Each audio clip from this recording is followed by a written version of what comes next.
洲電視本港台。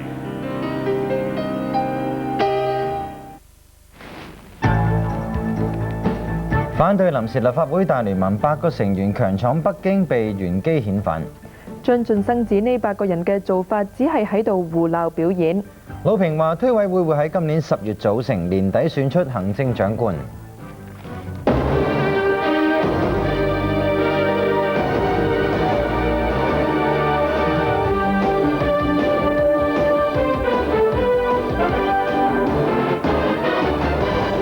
各位詳細嘅內容，反對臨時立法會大聯盟8個成員未有理會中國當局事前多次警告，今日攜帶市民嘅簽名硬闖北京，結果被北京公安禁止落機㗎，並且沒收佢哋嘅回鄉證，原機遣返。大聯盟發言人話佢哋係被列入黑名單，被拒入境，而公安一度扣留20幾個記者，而本台採訪隊被公安沒收錄影帶，同埋一度被扣留調查。反對成立臨時立法會大聯盟8個成員啱啱返到香港，佢哋家人同其他嘅成員都到機場接機。佢哋話坐飛機到北京被北京公安人員引用出入境邊防條例禁止落機，並且沒收佢哋嘅回鄉證。佢哋只喺飛機上面被扣留2個幾鐘頭期間，公安人員根據一張黑名單嚟查證每個人嘅身份，拒絕佢哋8個成員落機。我哋見到呢張黑名單，長達有3張 A4 紙，雙面，我哋估計有200幾個名字喺上邊，全部都係我哋香港民主派人士嘅名字。但係2個鐘頭之內呢，全部都有人影住我哋嘅行為，我哋一舉一動，每一句講嘅嘢，甚至笑，甚至我哋嗌嘅口號，都係有人影嘅。佢哋批評中國政府侵犯佢哋嘅公民權利，又話唔係故意俾中國政府製造麻煩。我哋絕對唔認為我哋係搞事，我哋係合資格嘅，攞住有效嘅回鄉證。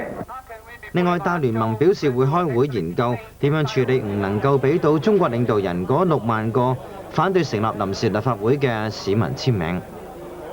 至於佢哋8個人喺北京唔准落機入境，被扣留喺頭等機艙調查，以及公安喺北京機場阻止記者進行採訪嘅情況，就由鄺志新講下。載住反對臨時立法會大聯盟嘅8個成員嘅客機喺飛抵北京前嘅15分鐘嘅廣播話，以保安為理由，飛機抵埗後，乘客要逗留喺機艙內10分鐘。但當飛機一降落，幾十個公安就上機，逐一檢查乘客嘅證件。最後8位反對臨時立法會大聯盟嘅成員以及1個記者，全部集中喺頭等機艙。而其餘乘客同同行嘅記者就獲准落機。我睇個回鄉證跟住落翻嚟，即係點樣睇法？即係我個出嚟名跟住。但係同過往你搭飛機係咪多咗啲多咗啲咩？係有啲偏旁啲上嘅機。而喺機場裏面就有大批香港記者同外國記者到場採訪，大批公安都非常緊張，唔准記者拍攝。公安其後更加扣留25名隨機到北京同埋一直派駐喺北京採訪嘅記者。呢8個反對臨時立法會嘅成員係喺朝早6點幾到機場辦理登機手續，而航空公司喺佢哋上機前亦轉交新華社俾佢哋嘅信，重申佢哋入境係後果自負。亞洲電視記者鄺子珊報導。新華社香港分社副社長張晉生晚上指責港督唔應該批評香港人慶祝香港回歸嘅活動。佢更加指反對臨時立法會大聯盟到北京只係一場表演同埋胡鬧，又否認有黑名單。唐美鳳報導。張晉生晚上出席一個宴會時，指責港督彭定康唔應該批評近日港人慶祝回歸嘅活動。他在電視裡面還拿了稿子都有準備的，在那裡批評香港的市民，這完全不應該的。佢認為喺未來1年，港督應該搞好中英合作關係，維護香港嘅繁榮。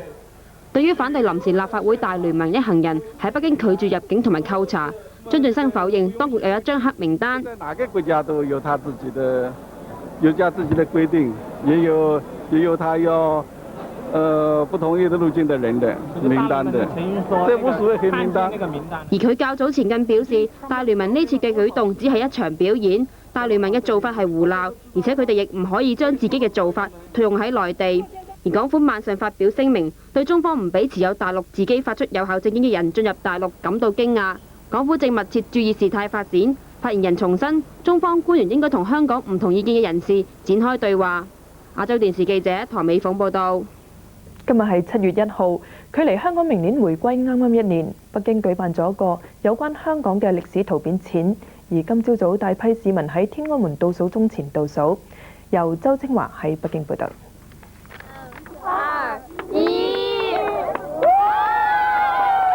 一踏入7月1號凌晨，天安門廣場倒數鐘顯示嘅日子就轉為365日，意味住香港距離97回歸只係剩翻1年。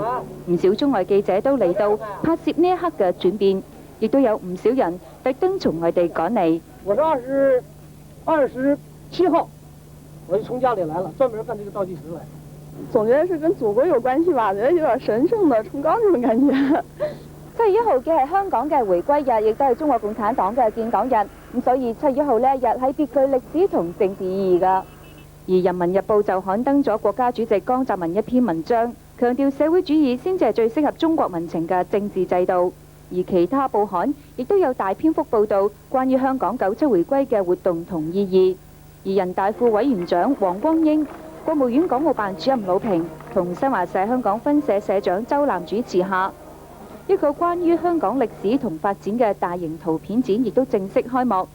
展覽內介紹咗香港如何成為英國殖民地，到明年主權將要回歸嘅歷程。亞洲電視記者周清華報導。而國務院港澳辦公室主任魯平接受《人民日報》訪問嘅時候話，為免太多人喺97年後由內地湧到香港，當局會規定中國公民仍然要揸特別嘅許可證啦，先至可以嚟香港㗎。另外，魯平今日喺出席香港歷史圖片展覽嘅時候，透露推選委員會喺今年10月組成，年底前會選出特區行政長官。林正傑報導。魯平話：而家距離回歸只有1年，必須要把握去做好過渡工作。所以我們要加緊這個工作，希望在這個1年裡面把各項準備工作都做好，為將來的香港特別行政區能夠打好基礎。這個我們希望到了明年這個時候，我們和香港600萬市民能夠共同來歡慶這個節日。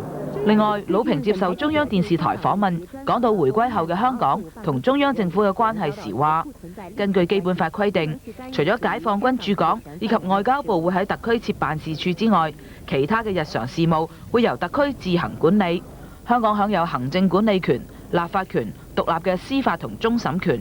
中央或者地方政府部門同特區政府唔存在上下級或者係互相隸屬關係。亞洲電視記者林靜業報導。係啊，莊燕玲啊，你同洪潔薇呢今日分別到過深圳同埋本港啦，留意有關慶祝倒數嘅活動嘅。喺深圳呢，今日就樹立咗個巨型嘅宣傳牌，迎接香港回歸中國。